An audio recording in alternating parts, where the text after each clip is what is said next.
Assalamu alaikum, welcome to Ahlul Bayt TV Saturday night with our series Let's Talk Marriage, which will be running inshallah for the next few weekends. And tonight we're going to be talking about whether Muslim youth are no longer prepared for marriage owing to outside influences from a secular society that similarly does not prepare its members for marriage. So are Muslim youth being affected by this? In addition, what about how this compares to the previous or traditional methods of helping people to get married?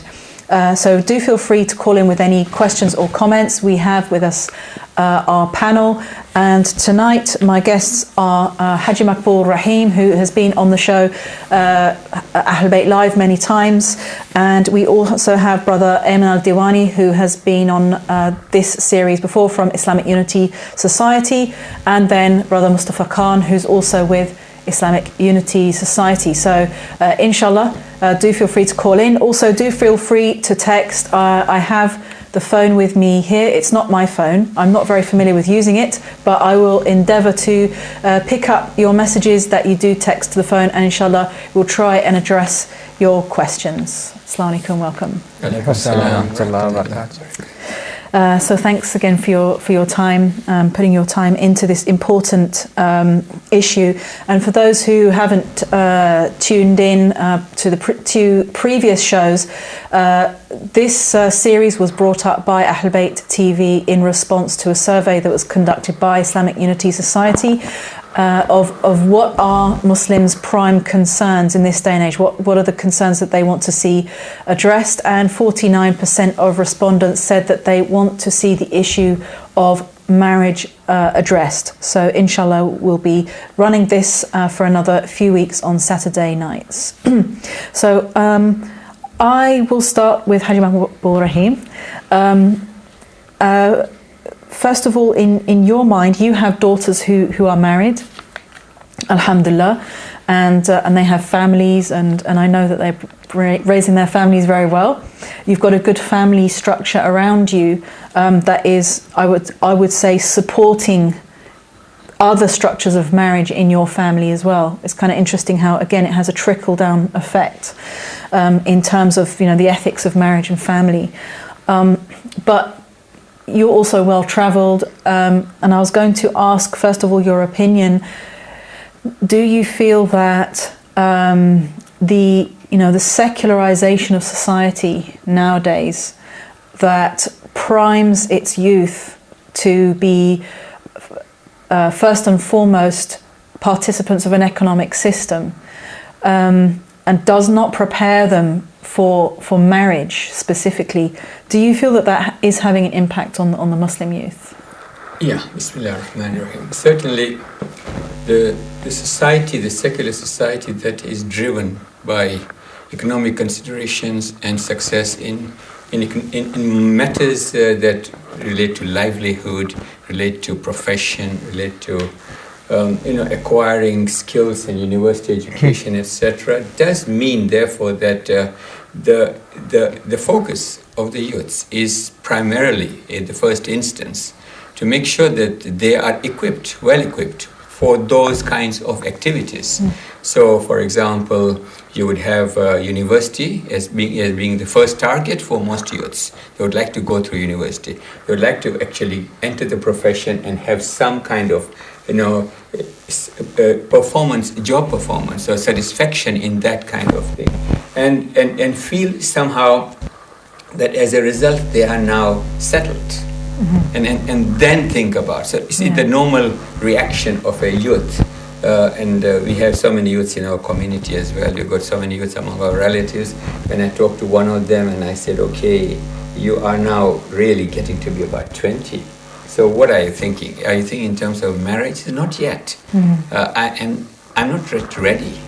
I feel I need to be settled. I feel I need to have some kind of economic independence, financial independence.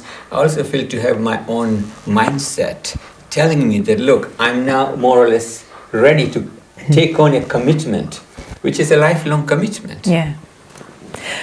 So you're saying that because of these factors in the wider society, they themselves at the age of 20 are feeling that they're not ready now. Yeah, and if you contrast this to the situation back in other countries, for example, in East Africa, where that kind of motivation, consideration was not necessarily holding back the youths.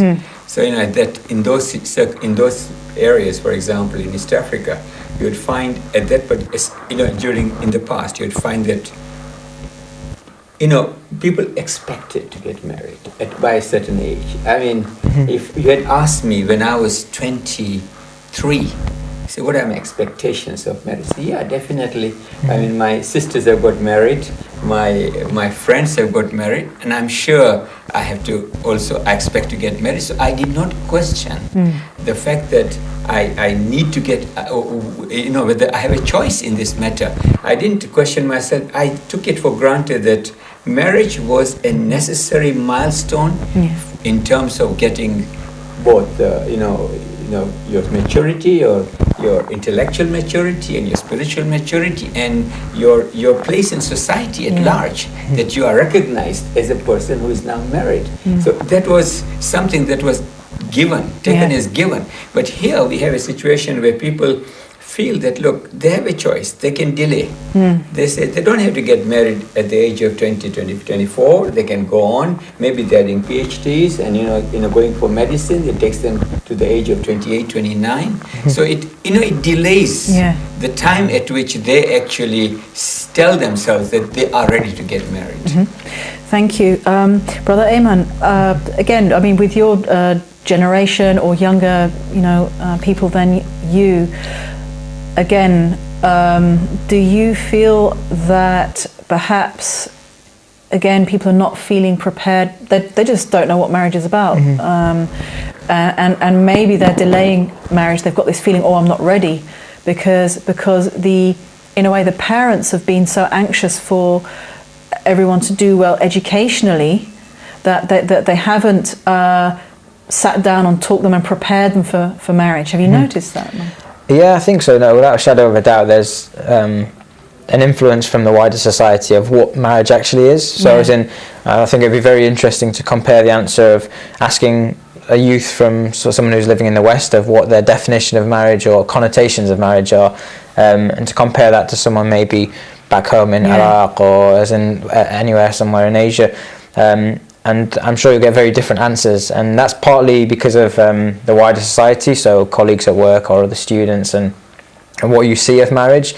But even as simple as just maybe the things we're exposed to in this country from things like films or TV series and that sort of thing. So you naturally would see people getting married when they're a much older age, but at the same time, maybe as in there's the type of marriage that you might see on a TV program or in a film isn't the real sort of marriage, or isn't the marriage that at least your parents would be exposed to or understand of marriage. And so I think that does skew the youth's opinion, so that if you were to ask someone at the age of 20 whether you're ready for marriage, not only is there just the sort of psychological things that are what they think about marriage, but also these financial constraints and the sort of maybe career-driven attitude that maybe they've been sort of taking that path sort of in this country, and so maybe that does really cause a bit more hesitation that they might have had if they had been brought up in a different country. Thank you. We've just got a caller on the line, so we're going to take this call. Assalamu alaikum. Assalamu alaikum warahmatullahi. Speaking. Now, this subject about the marriage and what I've heard briefly from your program is this: that firstly, our Islamic youth should be able to understand that marriage in Islam is not derived from the Western values. Marriage in Islam stands on its own identity. The whole concept of marriage, I'm not going into any details because I take it our Islamic youths should be able to understand themselves what is the concept in Islam is about marriage. Marriage is a commitment. Marriage is a responsibility for your whole life, and you should be able to stand to support it, because the whole responsibility lies upon the men, not upon the women as such, although both play an important role. So that is the first thing. The second thing is, I've gone through this experience of, like one of your gentlemen referred about the doctor's training, for example.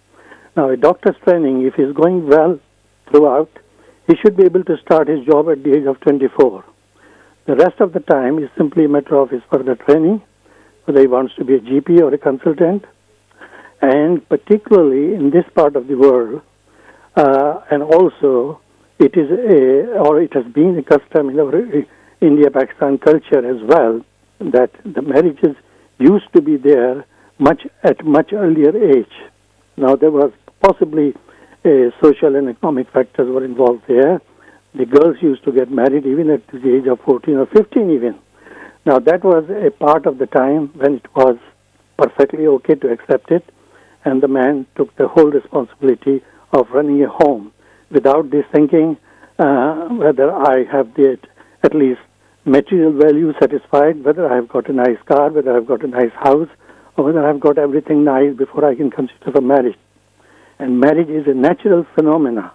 And in this part of the world, there have been a number of cases which are still going on in which both boys and girls are going out of their right path as Islam requires them. So the result is, in some families, these things are causing a lot more problem, both internally and externally.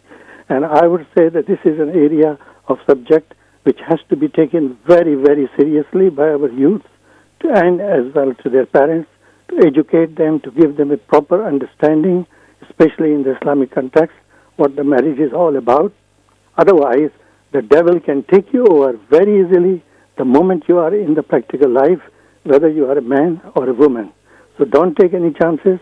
Please, it requires a good understanding and clear understanding of your responsibility, and then you can go ahead, and good luck to you. Thank you. Thank you for those points. In fact, two thoughts came to me from what was being said there. Number one, that as we know, many of the jobs that the youth have been encouraged to go into are very, very demanding jobs. Law, medicine are very demanding. And then the second point was that young people need to be taught how to take marriage seriously. So, Brother Mustafa, do you think that, it's almost come to be taken for granted that, someone is going to be going on and doing engineering, law, medicine. These are the kind of like the top types of jobs, but they take many years, they take long hours, and so maybe young people that's one reason why they're delaying. Would you agree with that? Should Muslims be taking other professions? I think Muslims should like expand, or we should expand our kind of horizon. I think if everyone became a doctor or a lawyer, I think it's good to have a good diverse like community, full of doctors, lawyers, different types of professions. I think also what the brother mentioned also was the youth are not really understanding what marriage is about, and I think someone who is from the youth, I think we're bombarded with probably the first time in a long time, a lot of information. So we're bombarded from news, social media, TV, Netflix, YouTube. It's almost like we can't even breathe. Yeah. So the message of marriage tends to really be kind of drowned out. So I think we need to look at what Islam defines as ready for marriage and make that message, quite strong for the youth, and make them aware that actually what you need for marriage is actually very little. From my understanding, it's having strong faith and having good morals. Yeah. Both of which I think majority of the youth have already. It's just that they're more concerned about, okay, before I make such a formal commitment like the brother was saying, I want to make sure I can provide for, my future wife or my family. Yeah. But actually that can come with time. And actually if you were to get married, you can work it out with your other partner that, let's actually do this together. Yeah. Because I spoke to an older brother actually, and he said one of his regrets was that when he got married late, he wanted to actually do all those things like buy a house, buy a car with his future partner. and actually take her through the process. And he regretted that, and he said, I'd encourage everyone to get married, to actually do it as a unit rather than by yourself, which men tend to do. Okay, yeah. I mean, actually, I will just mention my grandparents here, because they met when my grandmother was 16, my grandfather was 17, and they were married all the way up to their death. So my grandmother passed away at 83. So that's marriage for they were married for 65 years about. And nowadays you'd think, how do you achieve that? But and also my grandfather was training as a lawyer, and I know that, like you say, it was a team effort. So it's like the wife understands that he's got to get up early, he's got to get on that train, he's got to spend quite a lot of hours at the moment training, and then I'm going to sort of try and make things function at home. They had 4 daughters, so they managed to hold that together for 65 years, and I'm wondering. I think that this society, although we're sliding back now, but it's gone through a phase of enrichment and the economy leaping forward, and perhaps I don't know why this is. Oh, this is actually a call, I think, coming in. I don't think I can take that call. Okay, it's gone. Yeah, sorry about that. So this, Europe and say United States and Canada have become much more. There's been a lot more emphasis on economy and less emphasis on family. And I know this is affecting the whole world. So perhaps Muslims, rather than following and thinking we need to catch up and be like that, they need to put the brakes on and think, wait a minute, how is this affecting our families? I think that one of the central points that is made by our college is so important, that marriage should be driven by Islamic values and not Western values. And if you have a Western society where people have access to what actually happens in a marriage well before in their relationship with each other. Correct. So there is not much distinction seen in terms of marriage, because you have all your relationships, like sexual relationships and your love relationships outside marriage, and when you find that marriage is kind of optional, it's seen like a commitment, it's seen as a responsibility. So if you're for a Western mind, if a youth can get access to all that without marrying, it seems like an option. But from an Islamic point of view, we have to be very clear that our youths have to understand that marriage is an Islamic duty. Marriage is the basis of society. Marriage is the basis on which we are going to bring up our future generation. And it is so important that a commitment is made by our youth, regardless of the duration that it takes, because they're exploring the reasons why they're delaying. They should make up their minds. Look, they should make a resolution that I will get married at the age max, at no further, no longer, or no later than when the Holy Prophet got married, say at 25 years of age. So that kind of is a target. Of course, if you can get married at 24, is fine, but that is the kind of target, and he should then make this a target that I'm going to get married at this age. Now, everything else that flows, my studies, my work, my professional development is going to be structured around that objective. And I'm going to get married so that I get closer to God. It's a way of spiritual development, my intellectual maturity, my emotional maturity, and spiritual development. So it is seen as a holistic thing that is going to get someone, make someone very close to God, at the same time be a very useful member of the society, and help in creating relationships in society that is going to be wholesome and useful to the whole society. I think there is always a precursor at the same time, and I agree with everything that's been said. But there is, as in marriage is a serious thing, and it's not something that, as in if you're 24 but you're the most immature person around, that you think, okay, well, Rasulullah got married at 25, so I'm getting married next year.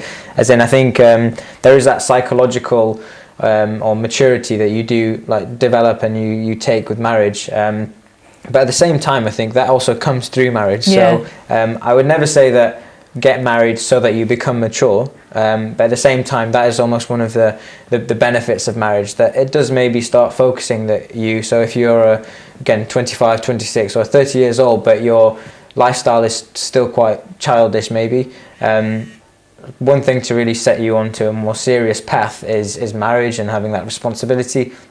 But again, as in, I think you have to be committed to that, and it's not a joke that when you do get married, at the end of the day, this is something that you'll continue, and that'll be a life partner and the person that you're going to be supporting for the rest of your life, both whether you're a female or you're male. That's your family structure. Yeah, I mean, I would argue, obviously, having grown up in a non-Muslim family, and I think this is something that I witnessed growing up, and maybe you have, I mean, growing up here as well, that the non-Muslim friends that you might have, that marriage isn't really something that people think about in a non-Muslim society. Exactly. It's kind of all the way up to sort of the age of 30 or even 35. It's kind of something in the background. It's like a sort of, it's not the main focus of life, and I think that as a result, the society becomes very unstable. People can't find other people to depend on because everyone's being busy, again with their careers and socializing and extending their teenagehood basically for as long as they can. And like you say, there is no longer that social pressure to or religious or intellectual, philosophical, reasons to get married. And so, because people aren't thinking about it, they're not preparing themselves for it all the way up to 35. And as a result, again, there is, in addition to that immaturity that can continue all the way up to 40. Actually, in all the nikah that we attend, the sermon makes it very clear. And nikah means sunnati. And the one who doesn't, this is the Holy Prophet's tradition, that nikah is one of my traditions, and the one who does not partake of this tradition is not from among me. So the importance that Islam places on marriage is very, very, very clear. Now, the issue of how a person should condition his own mind and his mindset to thinking that, look, marriage is my objective because I have a religious duty. I have to follow the tradition of the Holy Prophet. This is a very desirable thing. This is something that's going to give me spiritual satisfaction, and I would maintain give me intellectual and emotional stability. Correct. And maybe even maturity, because there's nothing greater than to give you maturity than having to look after someone. I know of families where you have the person who is a boy who has grown up and he's taking care of his widowed mother, he's taking care of his sisters, and he's become very mature. Correct. As a result of this responsibility. Now, if you had asked him earlier on, before his father died, that would you be ready to take on this responsibility, he would say, no, I'm not ready. You can never be ever ready to take responsibilities in the future when you haven't been faced with the situation. But when you are in the deep water, you are there, you have to start swimming. And that is the way in which most people should be thinking. Thank you very much. And we're just coming up to the break. We're going to break for Salah. We'll be back, inshallah, at 31 past. So do keep watching. And I think I've got a few messages in, so I'll check that, inshallah, before we come back on air. Inshallah, we'll see you in a few minutes.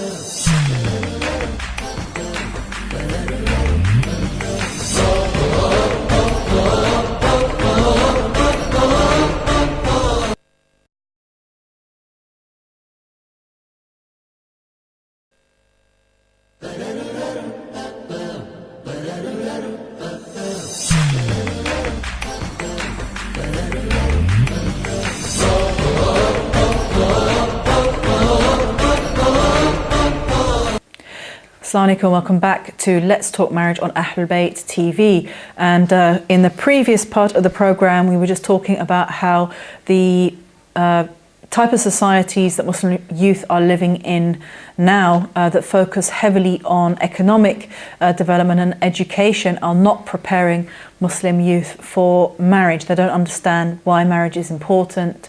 They don't understand what it entails, and so they are avoiding the commitment to get married. We just had a few messages coming in, and I'm just going to try to get them up. So we have the first message coming in here, which is an important question. Someone said, Salam, what is your opinion of youth who get married and then have commitment issues after they already have children? We are having many divorces in the community when couples have very small children. What advice do you have for people going through divorce or separation with multiple small children, many small children? I think the fundamental question really is whether when these people got married, they really understood the extent of commitment that they were giving to this institution and what it entailed in terms of relationship.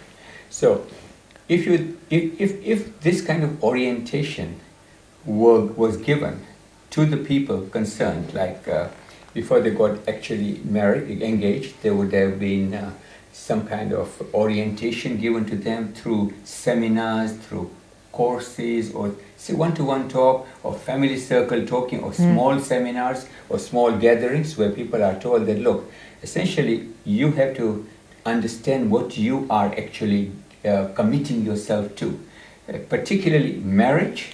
Now with children, you'll have children, and you are now going to be a father, and the other spouse, the mother. So you really have a commitment to bring up the children in a way that they do not become victims of broken homes. So that kind of understanding that what does marriage actually involve, one can actually assure all the young couples that they don't have to have children immediately. There are various ways of ensuring that children are delayed. That's not problem. You can have your work commitments being done, but you get married, you plan your life. You say, okay, I'll have children 3 years after marriage. I'll have children 4 years after. That is not a problem. But the commitment is that you're going to have children. You're going to have a commitment to the family, to the children. You're going to bring them up in a certain way to become very responsible members of the society. That has to be understood. That is a duty that you owe to humanity, not only in religion, but in sound logic. Otherwise, you would not be perpetuating yourself. You yourself, if your parents took a view similar to the one of delaying or maybe not getting married, you won't have been born. So it's a logical kind of conclusion that it's not only religious, but it's logical that you ought to be thinking in terms of self-perpetuation. Thank you. I think at the end of the day, it's quite clear. Allah subhanahu wa ta'ala created us, and marriage as part of that structure, as part of that sunnah, that life process that we go through. And in terms of, we are designed for marriage in the sense of it'll cater for psychological, physiological and spiritual benefits. And so I think that's something that we all have to sort of take in. Again, in the context of when we're living in the Western world, the understanding of marriage in the Western world is very different. We covered it a bit in the first session, but I know that a simple way of looking at it is when you look at the process of how a Muslim marriage would take place generally through Islamic values compared to how a secular relationship would work, where people would probably be dating for a while, this is for the non-Muslim situation, then they'd get more serious with their relationship, they'd move in together, and it was interesting. I remember speaking with a colleague at work, again similar age, non-Muslim, and he saw that having a mortgage with his girlfriend was a bigger commitment to each other than having a wedding and being married, because especially nowadays, and especially in places where like London, for example, where prices are so large, that financial binding that you have is your relationship, which is very different to how we see it Islamically. But it's I think this is one of the amazing benefits and understanding that Islam has put these other things in place, whether it's the families marrying into each other, or as in the nikah and the aqd itself, the contractual side of the marriage, does all of that as part of the process, and so it's not influenced by premarital relationships or moving in together. That's all part of the marriage process in an Islamic marriage, because at the end of the day, when you commit to someone, you take the process from there, that all of these other things you're gonna do as a unit.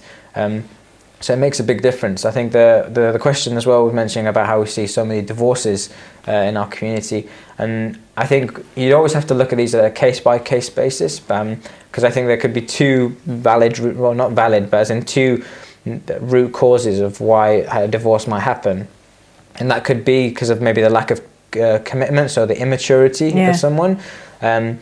So that's maybe because they're getting married too early. On the contrary, it could be because they're getting married too late, and it's where you've seen people that are very stubborn in their ways because they get married at about 40 and they already have exactly how their life is going to be, and any sort of movement to that is met with resistance, as opposed to younger people who mould together and sort of are still identifying themselves, which they can do in the right way with the sort of yardstick of religion. And again, they can grow from that. But I think, unfortunately, as well, people are sometimes using or abusing things in Islam, for example, temporary marriages, prior to their relationship, and that is affecting. So if you do get married late, but you have had previous temporary marriages, that can heavily affect your actual long-term full marriage. So it's unfortunate to see that sometimes Islamic things are being abused out of context, and that's another cause of divorce. So divorce can be whether you're getting married too early or too late. There's both potential issues there. Thank you. We've got another caller on the line, so we'll take this call. Assalamu alaikum. Assalamu alaikum, can you hear me? Yes, wa alaikum salam wa rahmatullah. So I'm hearing about marrying too late on the one hand, on the other hand, divorce. I have a question which would combine the two. At a certain age, marriage becomes less a phenomenon driven by urges. So, like, I'm 30 and I feel myself past the threshold of those urges. With my experience, I could now, if I wanted to, take a significantly younger, more impressionable wife. But on the other hand, there are also many women of around my age, and it's a pity that this happens, but it's the truth. They are now divorced, alone, sometimes with children, sometimes even traumatized by past experiences. Is there not value at my age in not seeing these women as second choice, looking past the romantic fantasy, taking a mature stance, and taking the fate of these women more into account from an Islamic point of view? Thank you. Thank you very much. Actually, that's an excellent point, because in fact one lady asked me to bring this point up on the show, which is that the issue of women who are divorced with children, that it's extremely hard for them to remarry, even though we have examples of the Holy Prophet, peace be upon him, and his holy progeny marrying divorced women. And they're saying that culturally as well, it's not the same for men. A man can have been married 2, 3, 4 times, and it doesn't really matter. His mother will continue to try to look for someone for him, and someone will give him a chance. Whereas if the woman has been divorced once and she has children, that's it. And that's also the idea of commitment as well. A man feels very wary about committing to a woman who's already got a child. Brother Mustafa, what's your view on that? Have you come across these attitudes? Myself personally, I haven't come across it, but I think there is a sort of stigma or a taboo on that. I think when a woman is married, I think the connotation in our culture is that she kind of leaves the family and kind of joins the male side of the family. So when there is then the cut in the sort of marriage between the man and the woman, then she's kind of like left on her own. And I think that is probably that needs to be kind of changed. I think from a youth perspective, I think we need to encourage that, even though we get married, I think from the woman's side, there will still be that family there to kind of support her and help her find potentially a new spouse to actually bring that on. I think also, the idea that actually we shouldn't marry someone who is divorced with kids because they have kids and they're not mine. I think it's actually an opportunity really to, really challenge yourself, or from a youth perspective to say, fine, these are not my kids, but I will raise them like they're my own. Yeah. And I think that could bring, if that's a key issue, and I think one you were saying around one of the questions, I think that could be something which, you know, has greater reward in some respect. I would have to say, I've just got another caller, but I would have to say that especially now with the prevalence of children growing up without fathers, you know, and now 1 in 3 children are growing up without fathers in the mainstream society. It's an incalculable, you know, act of, it's of huge value to volunteer to be that figure in a child's life. You know, you could be literally saving that child actually from a very, very difficult life. So it's a great act that I think perhaps needs obviously the man will need support and approval from the community as well. But this is one way that I think perhaps the society could be stabilised. At the moment it's becoming destabilised. But we just take this call again. Assalamu alaikum. Assalamu alaikum. Walaikum salam. Can you hear me? Yes, we can hear you. Yes, thank you very much. Actually, I've just seen this program regarding your marriage. I just want to pass on my comments on that. I have just 2 points regarding the marriage. One is the base, and second one I will do regarding this marriage. So, you know, if you see the history of Islam, because, you know, since the days of Prophet Muhammad sallallahu alaihi wasallam, and after the demise of Prophet sallallahu alaihi wasallam, because the Muslims ignore the teachings of Ahlul Bayt, that's why right now you can see where the Muslims are. All right, because, you know. So, you know, that's why I'm just making my base to the point that if we discuss the marriage, whether it belongs to a girl or a boy or both, or like, you know, if the girl's fault is or if the boy's fault is, we should discuss the marriage, how the Muslims did their marriages, and how they spend their life, how they spend with, you know, behave with their wives. If we discuss that, I think this is the important point, rather than, because I know that today is a modern life and day to day the circumstances are different. But anyway, in the long run, we should put on front of us the marriages of Masumeen al-Islam if we just want to diffuse the differences between the couple. So I think that's the best way. But if we don't discuss their marriages and if we don't discuss their behavior with the wife, I think whether the you know, modern like today's, or we go backward, like whatever the circumstances are, we can't you know, go forward with the beautiful marriages. So I think my point of view is that we should discuss the marriages of Masumeen al-Islam and their behavior with the wives.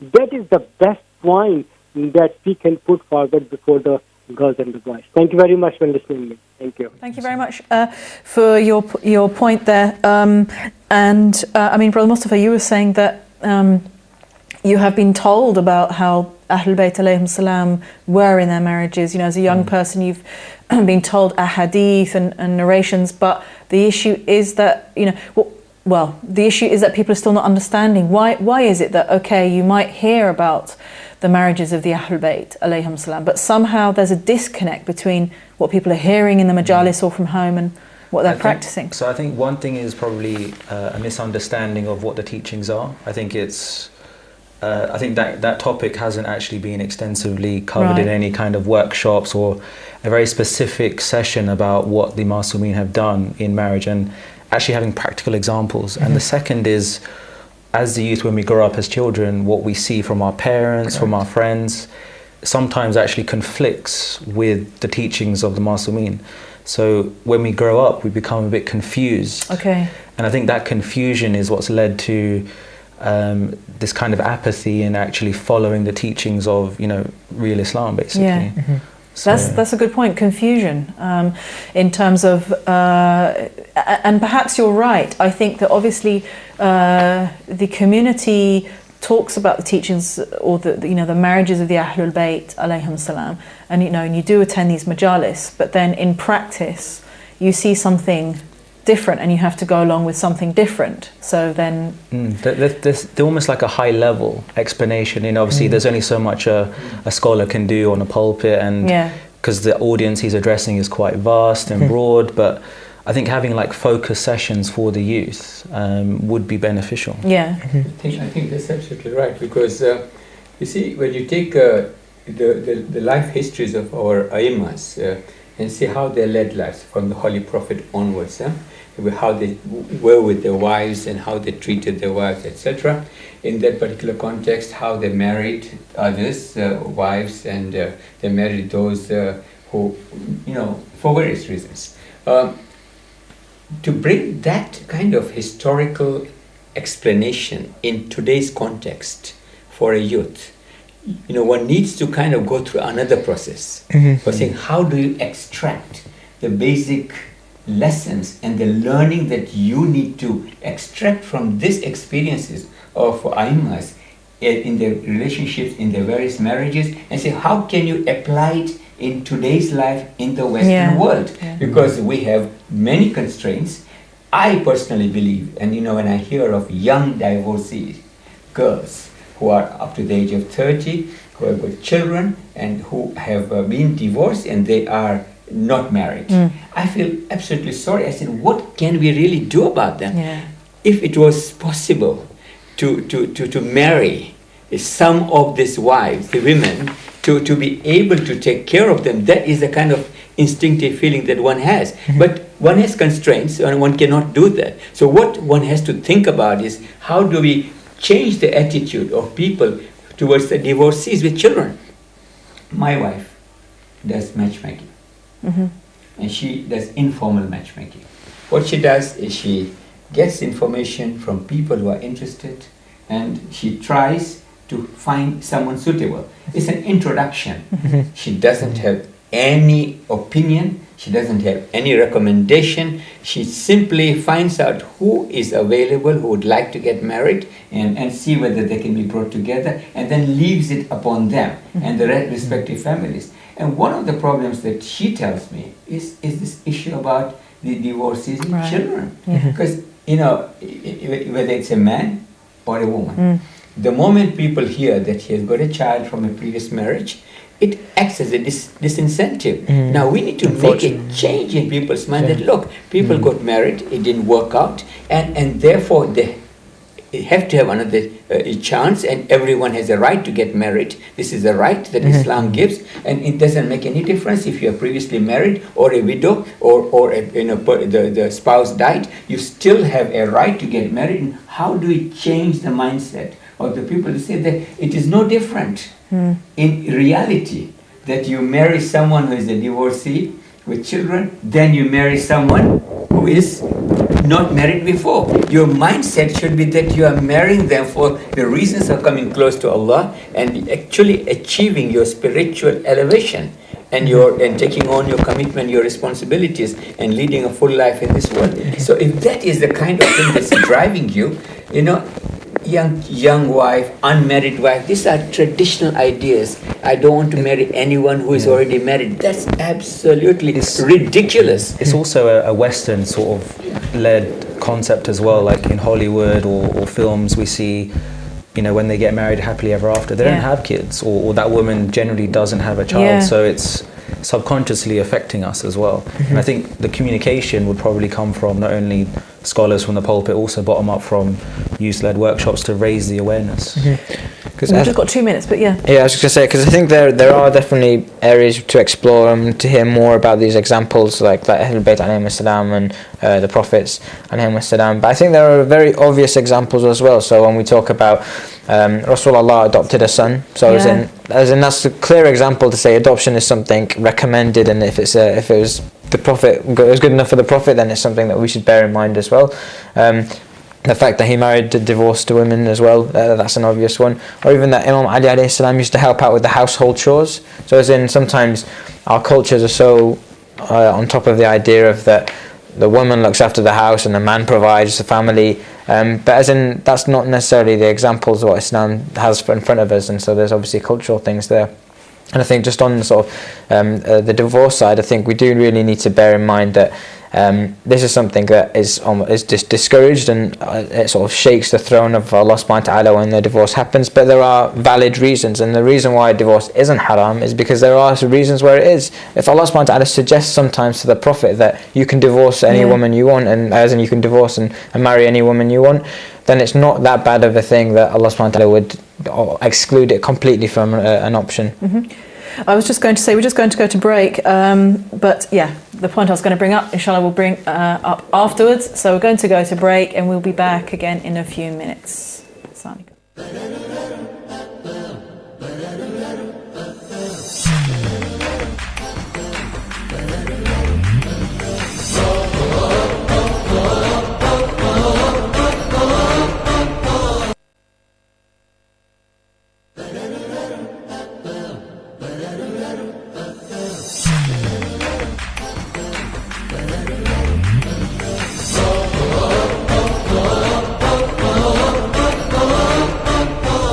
Assalamu alaikum, welcome back to Let's Talk Marriage on Ahlul Bayt TV, and we have been getting in a lot of calls and also a lot of messages, and Islamic Unity Society inshallah will endeavour to answer all of your messages.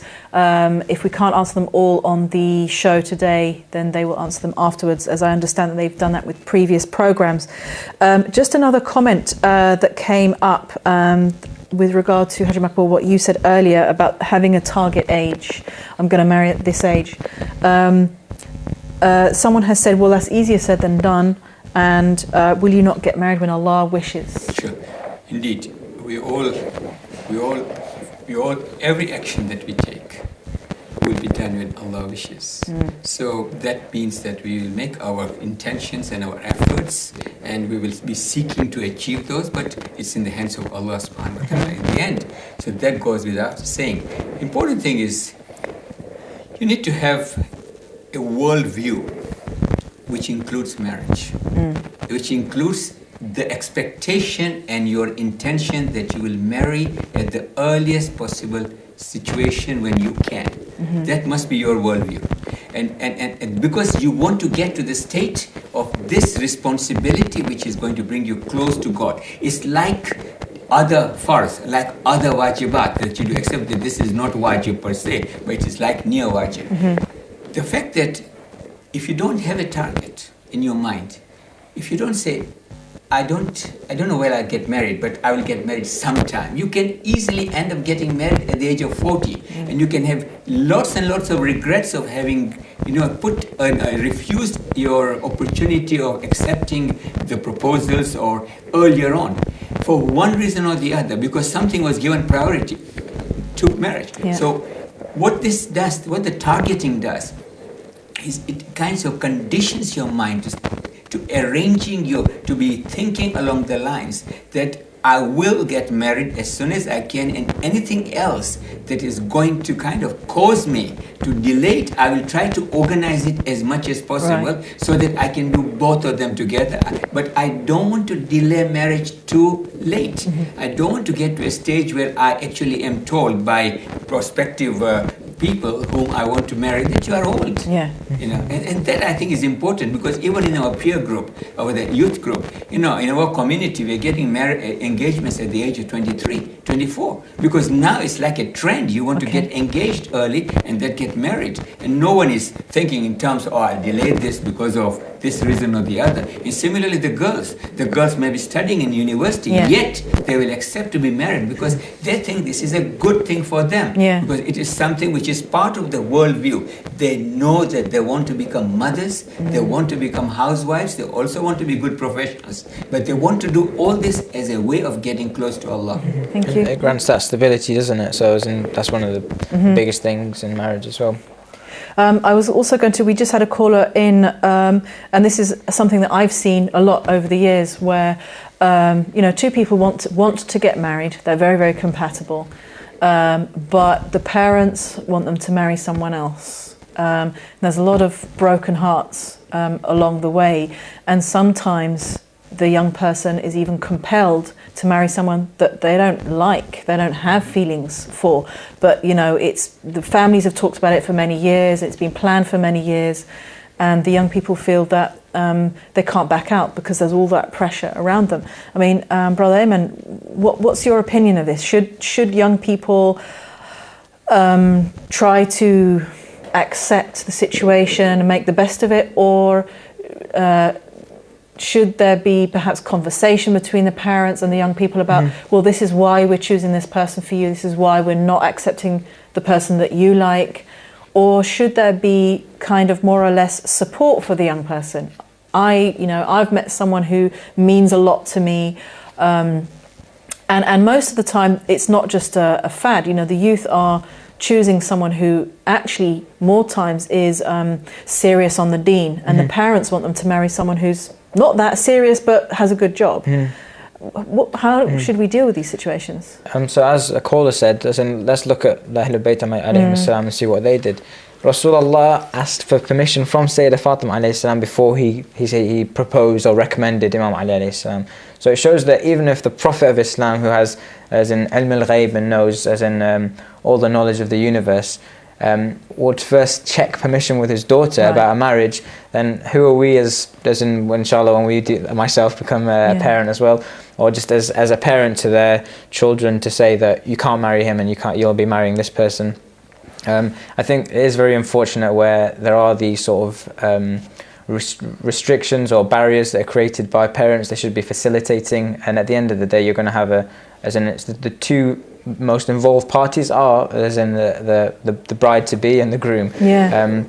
So I think it's very short-sighted maybe of parents to set who they want their child to marry before the child, or as in the youth individual has an actual say in that. I don't want to discredit all parents. I'm sure that as in they have the interests of the sons and daughters in mind when they're making their recommendations, but I think this is probably the whole arranged marriage and what arranged marriage really means. I think even as a term, I think we have to be careful when we say arranged, because it could either mean whereby you don't actually see your spouse until the day of your wedding, which just happens in some cultures, or it could just mean that your parents are facilitating and helping you get to know someone, making their input and feedback, which is much more acceptable. I think especially in the Western world, if you're talking about marriages, be careful of using the word arranged in your workplace, for example, because a lot of people would just take that as forced marriage, don't they? Exactly,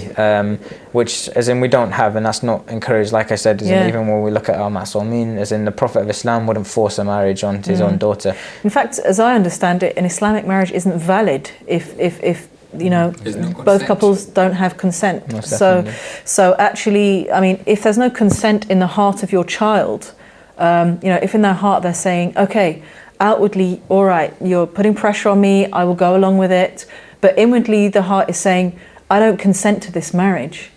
But as a parent, I would say this, that no father or no mother is entitled under the Sharia to enforce a decision as to where to marry this person or the other on his son or his daughter.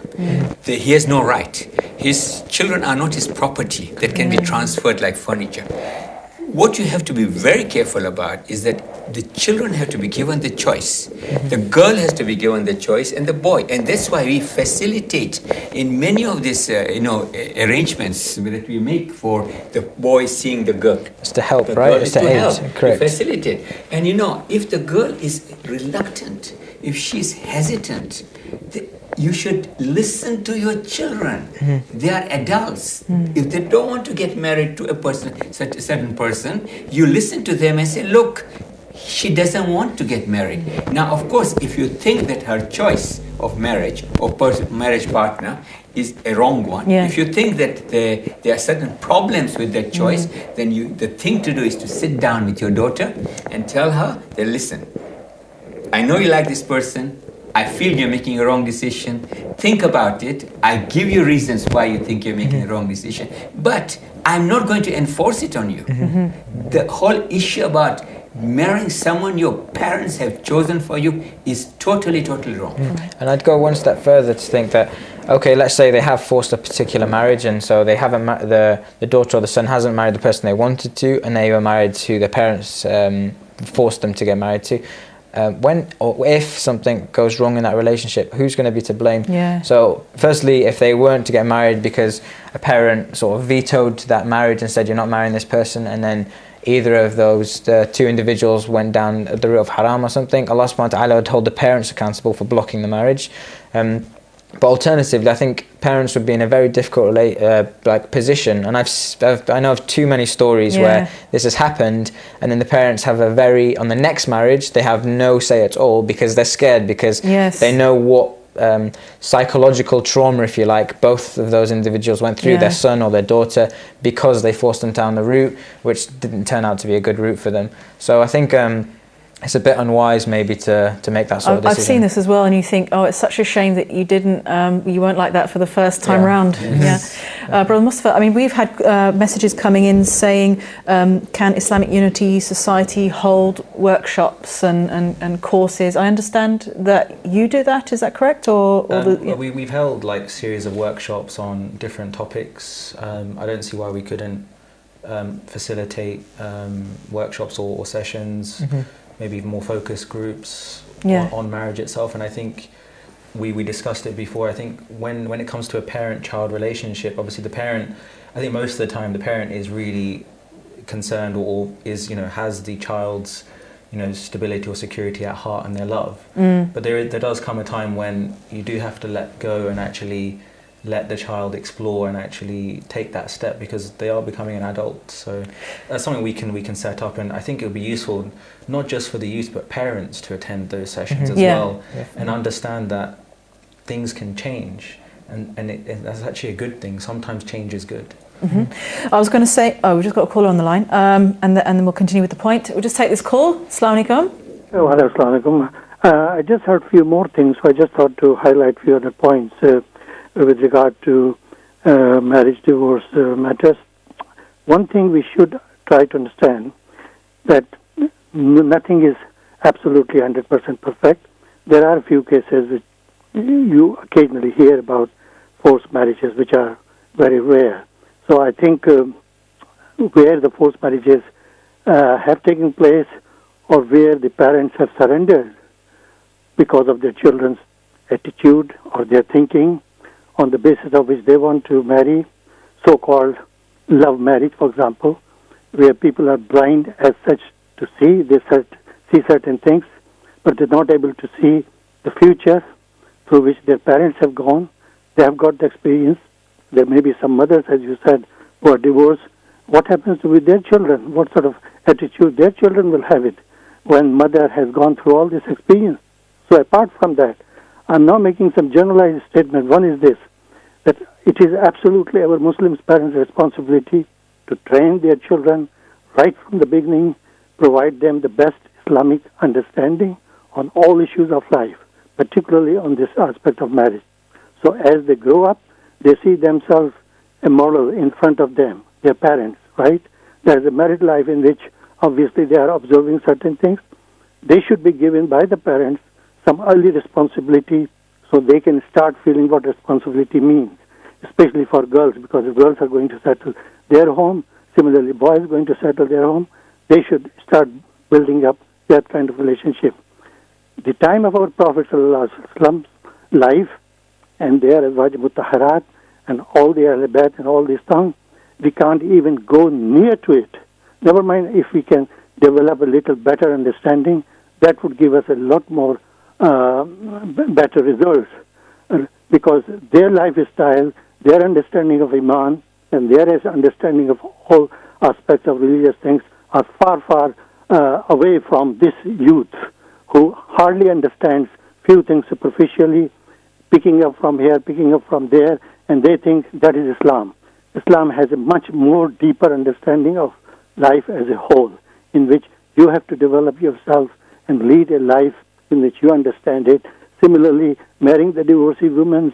Similarly, so many things goes on in Islam where Islam encourages you. If you are able to do that, Allah Ta'ala subhanahu wa ta'ala will give you a reward for that. Okay? But unfortunately, as you said, the moment you know that this person is divorced, especially a woman who then have to struggle in her life with their children. And that is one of the aspects I must emphasize here, that young women who marry at an early age, they at least have got some few years to judge that person before I think they are even able to decide whether to have children or not.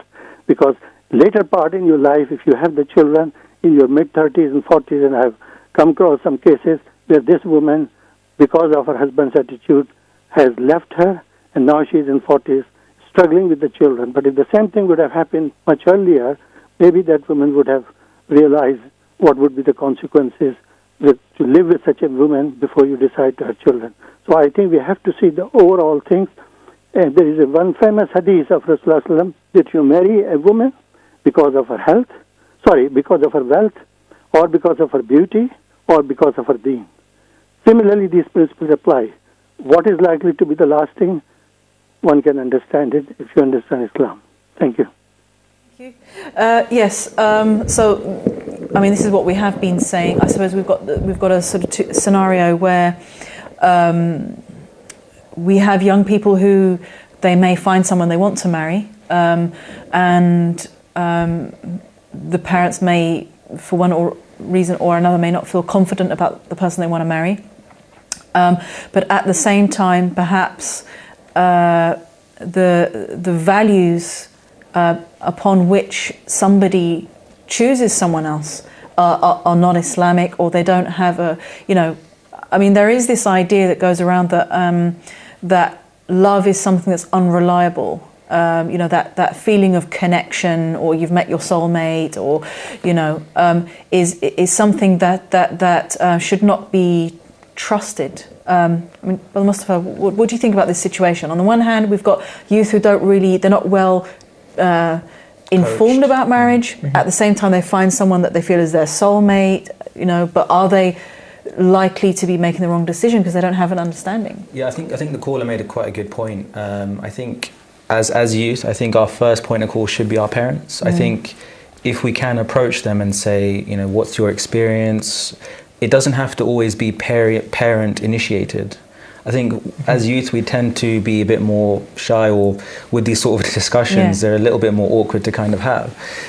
So we tend to shy away and be quite direct and say, okay, mother, father, what is marriage? And if you actually, asking your parents, they've probably gone through similar experiences. So that way you can establish some sort of trust and an understanding that, as a youth, as your child, I am responsible enough. I'm asking the right questions. It will give that sort of relief to the parent. So when I do go out and find someone and I bring someone, there is that sort of confidence that actually you are choosing based on faith and the right reasons. Regarding the kind of issues between choosing someone for yourself and a parent bringing someone else, I think it's linked to that. I think it's about. I think the question that we had, if that person was genuine, and say the daughter or the son can prove to the parents that it's genuine, it could be inviting them over, actually showing the parent that this is a real person, it's not a 40-year-old man on some random website.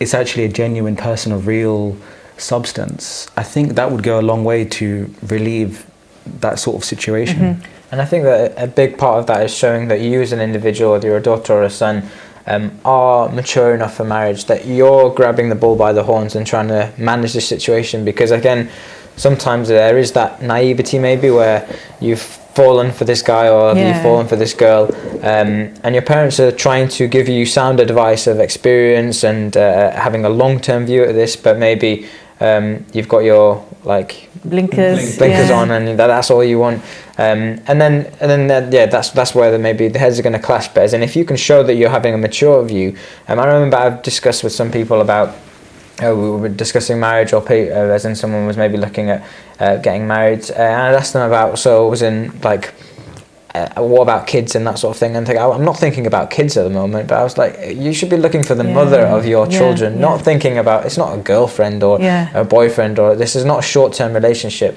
So if you are mature about it, I think your parents will see that and they'll respect that. And I think, as again, the caller was talking a lot about teaching our children how the Islamic marriages and how the Islamic values should be. But I think show them, don't just teach them. Imam Salah talks about being the silent preacher.